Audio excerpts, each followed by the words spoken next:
Olá, sejam bem-vindos para a nossa aula da IFA de Ciências da Natureza. Eu sou o professor Daison Jardim, de Biologia, e neste momento eu estou aqui com a professora Risolda para essa aula.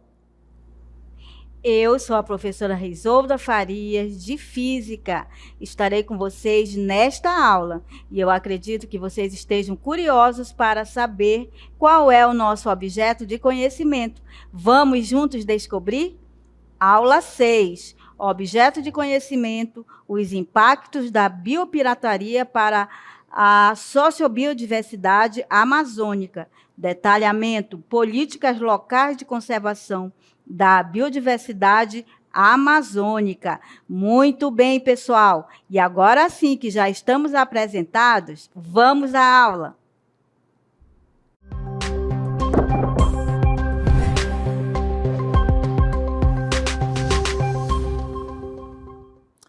Olá, olha só esse ambiente que nós estamos, hein, Risolda? Maravilhoso, né, pessoal? Também você pode observar aí nesta imagem e ela nos faz o nosso primeiro questionamento.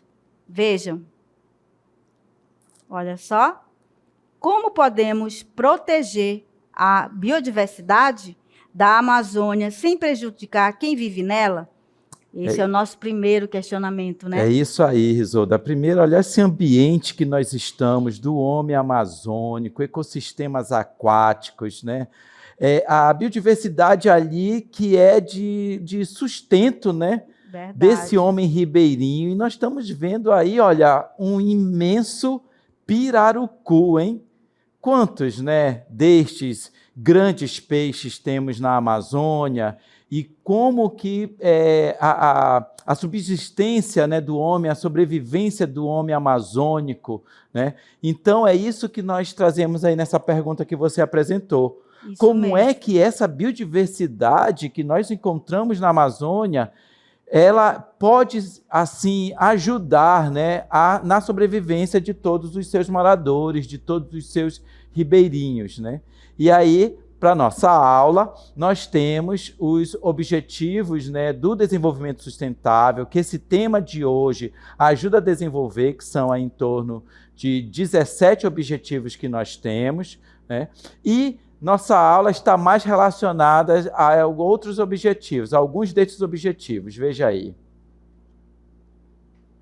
Ao objetivo 2, Fome Zero e a agricultura sustentável, em que ele visa erradicar a fome até 2030, garantir o acesso a alimentos seguros e nutritivos para todos, incluindo os mais vulneráveis, né? Aquelas populações que estão vulneráveis da sua alimentação diária.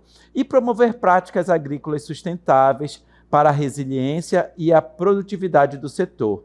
E qual o outro, Risolda? Já o objetivo 8, pessoal, ele nos diz o seguinte: trabalho decente e crescimento econômico, busca promover um crescimento econômico sustentável e incluso, emprego pleno e produtivo e trabalho digno para todos, erradicando o trabalho forçado e infantil, fortalecendo a igualdade e a inclusão financeira.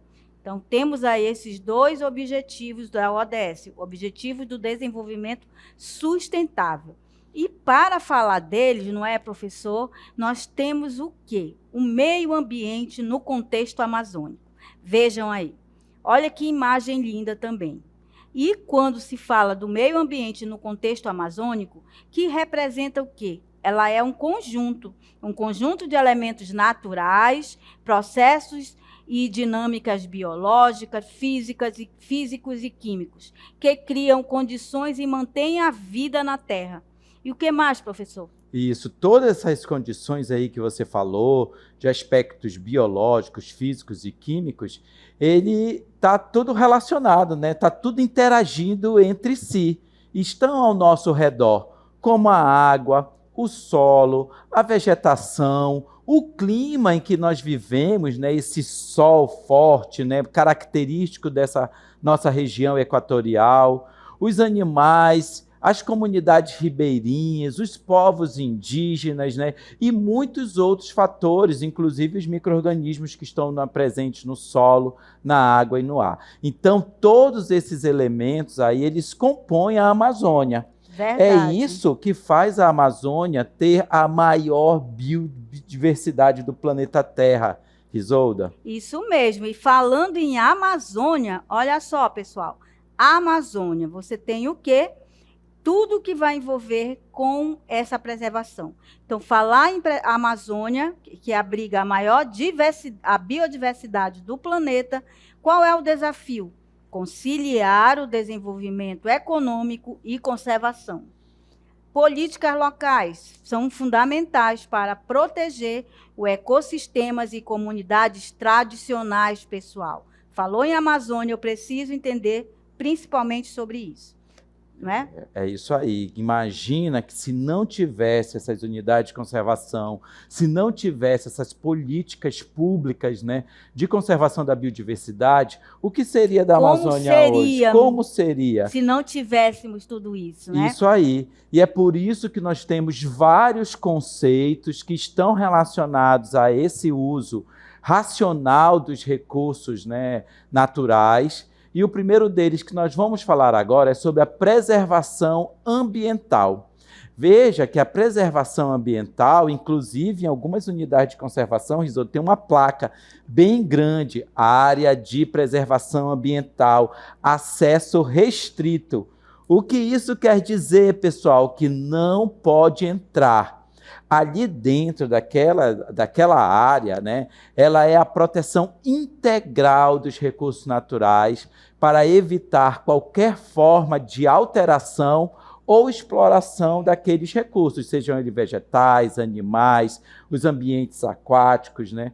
Então, dentro dessas áreas de preservação ambiental, elas focam em áreas de alto valor ecológico e espécies ameaçadas. Isso e o mesmo. que isso significa ali, Risolda, a preservação ambiental? Significa a natureza intocável, sem a presença do homem e sem considerar o valor utilitário e econômico que possa ter. E por causa disso que nós temos o quê? A conservação ambiental. O outro conceito é de conservação ambiental. Nós já acabamos de falar que é preservação ambiental, onde não pode ter acesso do homem, né? O homem como espécie humana, né? Os recursos que estão ali dentro, eles são intocáveis, eles estão para ser preservados, manter aquela região, tudo que tiver lá dentro, vegetais, animais, permite os animais se reproduzirem, permitem as plantas continuarem ali se reproduzindo e todos eles evoluindo, os ambientes aquáticos, ou seja, são grandes áreas em que não pode ter nenhuma atividade econômica lá dentro. E o outro conceito que você acabou de comentar é a conservação ambiental. Já na conservação ambiental, Risolda, já tem outra visão, que é o uso responsável dos recursos naturais para mantê-los, olha aí, disponíveis, ou seja, é possível que as atuais e futuras gerações possam utilizar. Mas para isso, para que eles possam utilizar, é necessário que tenha ali alguns mecanismos, algumas regras, algumas normas de uso. E aí é que vem que essa proteção, né, ela tem o uso racional da natureza, que é chamado ali de manejo sustentável. Então, permite, né, o manejo sustentável, ele permite a presença do homem no interior dessas unidades, junto dessa natureza, porém, eles têm que se relacionar de maneira harmônica, Risolda. E aí nós vemos uma ilustração do pirarucu, que também temos aqui na nossa tela, né? Verdade. O homem ali dentro, eles têm regras de pesca de todos os peixes. Isso, e falando dessas regras, nós temos que lembrar que temos uma legislação, pessoal. para termos aí esse manejo, nós precisamos ter uma legislação. Como o professor falou, a gente não pode ficar à toa por aí, porque imaginem, se em uma casa não tiver ordem. Então, nós temos aí a legislação. Vejam aí qual é essa legislação. É a lei número 9.985, de 18 de julho de 2000. Instituiu o Sistema Nacional de Unidades de Conservação da Natureza. Esse órgão ele é constituído pelo conjunto das unidades de conservação federais, estaduais e municipais. E quais os principais objetivos, professor? É isso aí. A legislação a respeito do Sistema de Unidade de Conservação, ele tem os objetivos de proteger e conservar todas essas áreas, tanto de preservação quanto de conservação ambiental, né? Bem como as espécies que estejam em risco de extinção. Também de preservar e restaurar os recursos, né? Sejam eles vegetais, os animais ali, os ecossistemas aquáticos e na atmosfera, né? Que estão presentes em todos esses ecossistemas naturais, valorizar a diversidade biológica desses espaços e promover o desenvolvimento sustentável e atividade de caráter científico. E todas essas unidades de conservação, elas estão ali para poder servir de algum outro modo, né, diante ali desses recursos naturais em que eles estão ali limitados naqueles territórios. E vamos ver agora sobre as unidades de conservação. Elas representam espaços instituídos por lei que objetivam proteger a biodiversidade, restaurar os ecossistemas, resguardar espécies ameaçadas de extinção e promover o desenvolvimento sustentável, pessoal. Isso aí. E para isso, para ficar aqui mais ilustrativo, né, nós vamos ver um vídeo agora que apresenta aí um pouco dessas unidades e os seus conceitos e as finalidades que estão ali envolvidas. Vejam aí. O Brasil é um dos países mais ricos em biodiversidade do planeta. Mas como protegemos tudo isso? A resposta está nas unidades de conservação, áreas protegidas por lei para garantir o futuro da nossa natureza. Nas unidades de proteção integral, o foco é preservar ao máximo, o acesso é limitado e o uso dos recursos proibido. Os parques nacionais protegem a biodiversidade e permitem o turismo controlado, como trilhas e observação da natureza. As estações ecológicas são verdadeiros laboratórios naturais. Só pesquisadores podem entrar. Nos refúgios da vida silvestre, o objetivo é proteger espécies ameaçadas. O acesso é restrito e monitorado.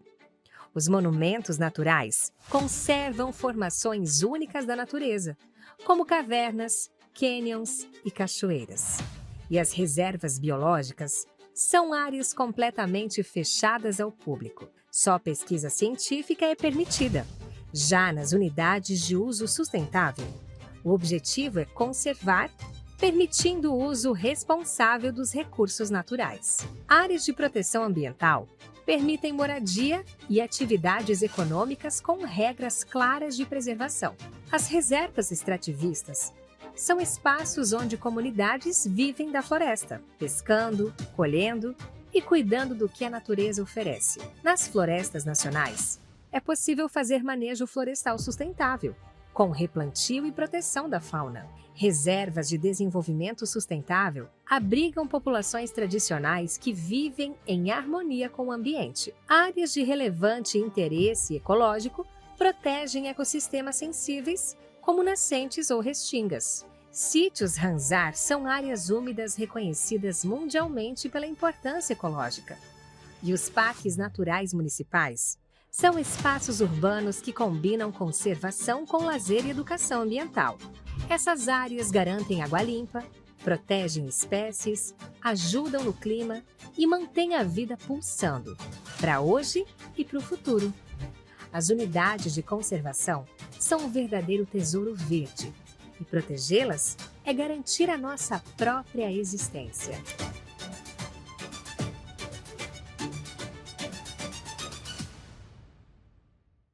Muito legal esse vídeo, né? E muito dá para você ter uma conscientização de como é importante preservar e você perceber como é importante ter essas leis, não é? É isso aí, como vocês perceberam, são várias unidades de conservação que nós vamos falar aí na continuação da nossa aula, e cada uma tem uma finalidade. Vamos ver aí. Todas essas unidades de conservação que foram comentadas agora, elas são áreas protegidas pelo governo federal e gerenciadas pelo Sistema Nacional de Unidade de Conservação da Natureza, tem essa sigla, né? SNUC. Esse sistema estabelece critérios e normas tanto para a criação, implantação e gestão, né? Administração dessas unidades de conservação, e ela é regida pela Lei 9.985, lá de julho de 2000, que a data aí é quando ela foi criada. E elas estão, como foi dito no nosso vídeo aí, estão divididas em unidade de proteção integral e unidades de uso sustentável. O que nós temos aí na unidade de proteção integral, Risolda?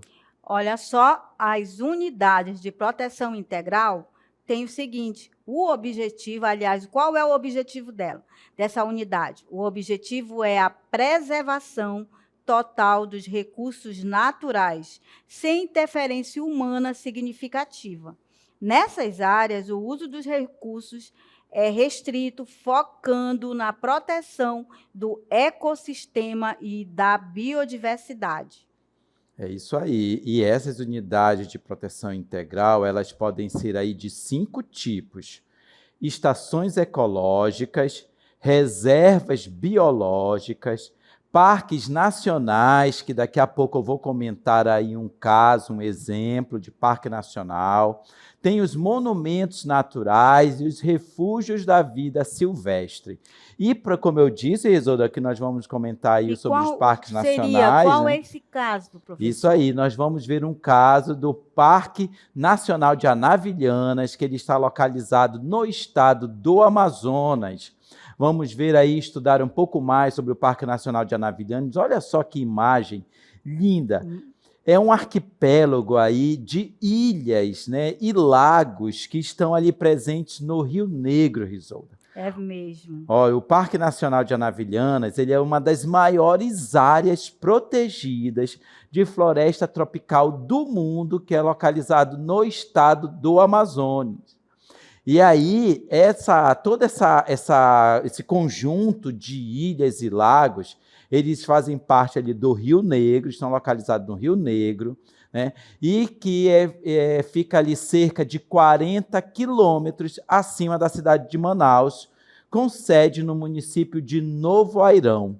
E então, você já foi, professor, em Novo Airão? Eu já fui em Novo Airão, né? Já fiz uma viagem turística para Novo Airão. Não tive oportunidade, Risolda, de passear dentro do Parque Nacional de Anavilhanas, porque ele é uma unidade de conservação, ele tem entrada controlada, né? Mas que, sim, existe turismo, que é o chamado turismo sustentável. Olha que legal. Dentro dessas unidades. Mas é contemplação, né? Então não pode ter sobrevida. E quantas ilhas e lagos tem? Então, vamos ver aí, olha, Isso. aqui o Parque Nacional de Anavilhanas, ele é o segundo maior arquipélago fluvial do mundo, com cerca de 400 ilhas e 60 lagos. Né? E ele foi criado em 1981 e é administrado pelo Instituto Chico Mendes de Conservação da Biodiversidade, que é o ICMBio.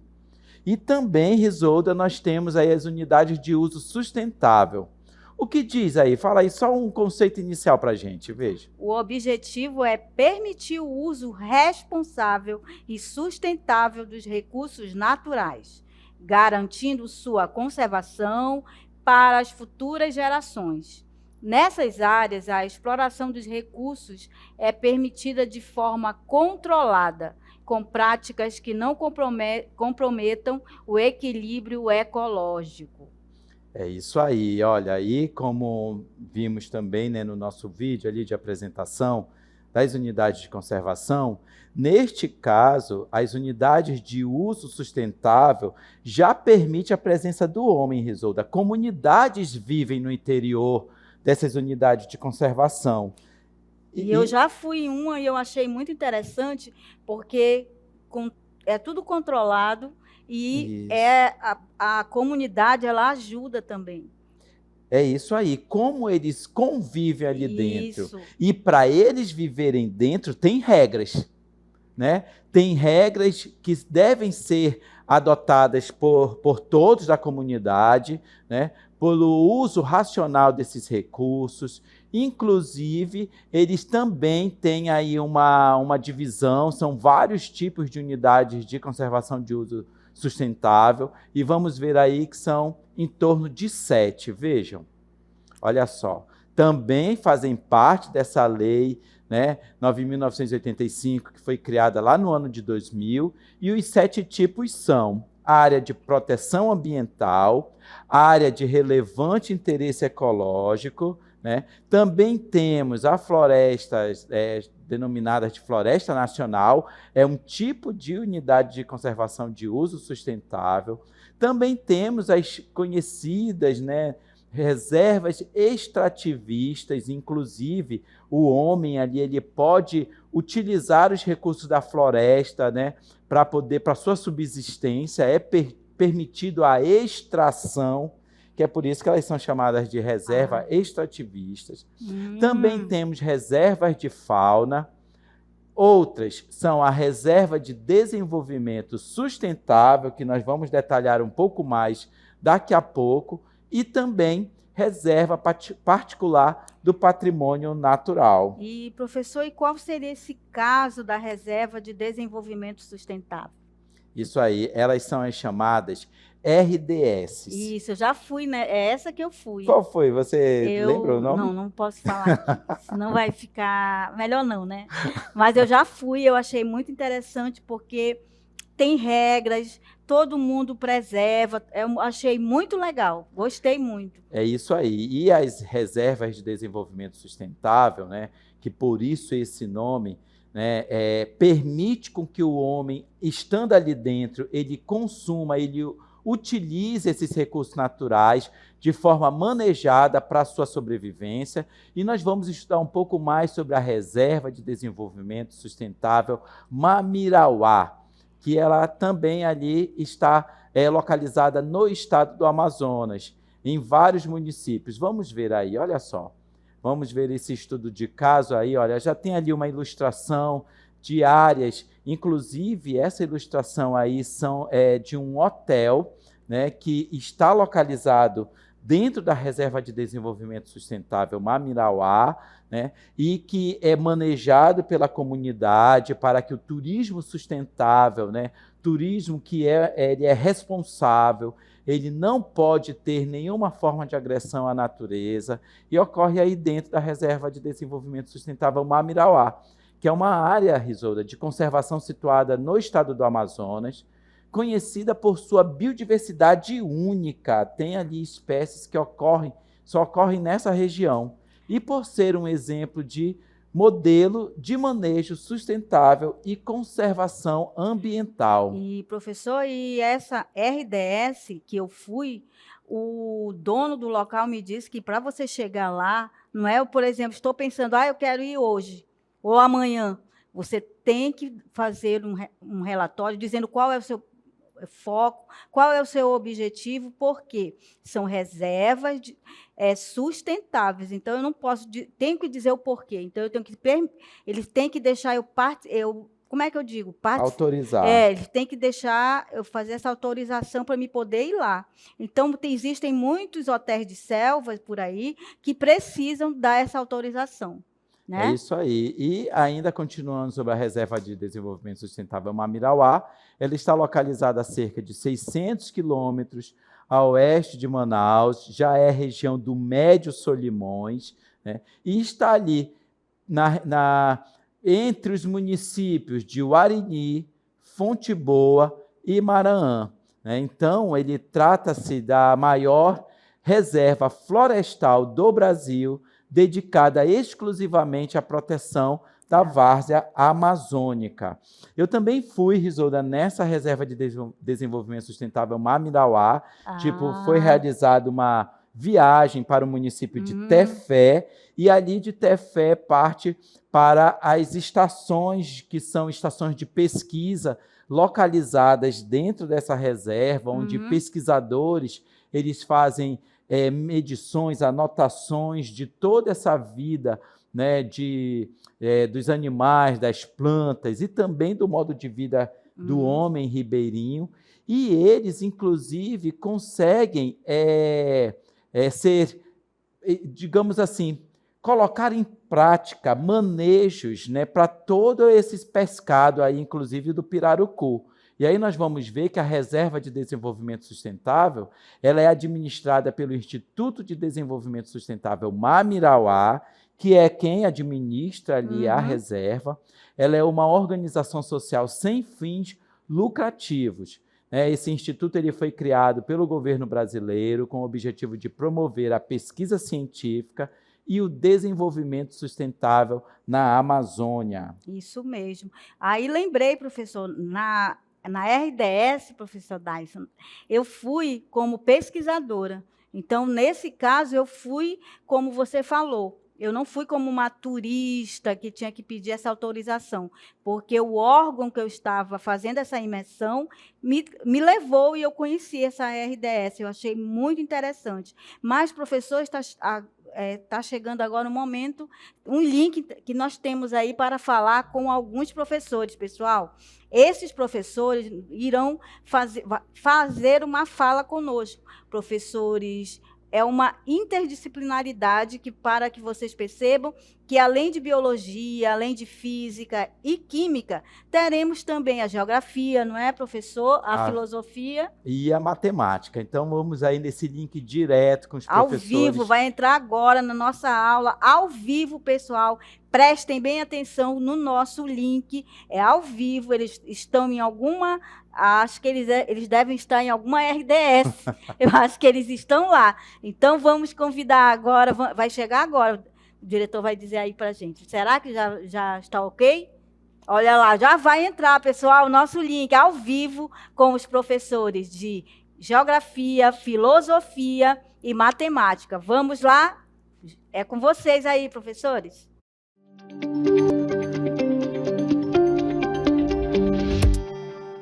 Estamos aqui no nosso CN News e para falar um pouco sobre políticas locais de desenvolvimento sustentável, nós temos 3 professores convidados.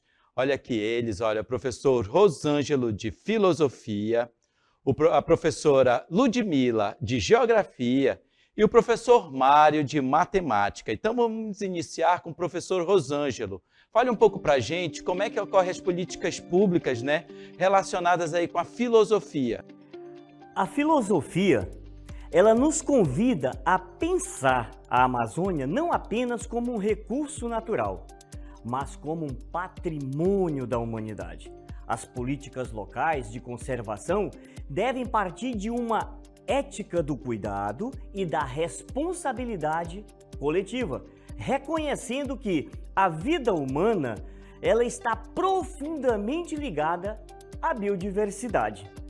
Quando questionamos como queremos viver juntos, a resposta ela passa pelo respeito ao equilíbrio entre desenvolvimento e preservação. É isso aí, olha, o professor Rosângelo trouxe para nós aí essa relação do homem e natureza, né? Como que pode acontecer esse equilíbrio? Com base que o professor de filosofia nos mostrou essa relação com o homem, com ser ético, vamos convidar agora a professora Ludmila de Geografia para também colocar a forma de ver a geografia. Vamos lá. Do ponto de vista geográfico, né, políticas como a criação de unidades de conservação, reservas extrativistas e o fortalecimento de comunidades ribeirinhas, gente, tem um impacto direto na proteção da biodiversidade, tá? Mas quando o território ele é planejado ali de forma participativa, garantindo o uso sustentável dos recursos, conseguimos aliar a preservação ambiental, né, com o bem-estar da população local ali, tá? E isso mostra, gente, como o espaço amazônico ele acaba sendo resultado dessas relações sociais, políticas e também ambientais. Olha aí, vimos então toda essa visão da geografia, né, das unidades de conservação, das políticas de preservação e conservação da natureza. Mas ainda temos aí o professor Mário de Matemática, que vai trazer esse ponto de vista aí, como é que a matemática se relaciona com as políticas locais de desenvolvimento sustentável. Fala um pouco aí pra gente, professor Mário. Bem, a matemática, ela permite calcular estimativas de renda e produção a partir do manejo sustentável dos recursos naturais. Por exemplo, nós podemos medir a quantidade de castanha, açaí ou borracha coletada em determinada área e projetar quanto isso pode gerar de rendimento anual para as comunidades locais. Também nós conseguimos comparar esses números com os impactos do desmatamento, ou seja, mostrando que a preservação ela garante benefícios econômicos de forma contínua. Assim, os cálculos e projeções matemáticos se tornam aliados na avaliação da viabilidade das políticas de conservação da Amazônia. Muito bem, professor Dyson. Queremos agradecer aos professores Rosângelo, professora Ludmila e o professor Mário pela presença de vocês aqui na nossa aula. Então, estamos muito felizes pela presença. Muito obrigada e espero que vocês tenham gostado da nossa aula e, a qualquer momento, vocês sempre têm que pensar nisso, tá bom? Tchau! Até mais, pessoal!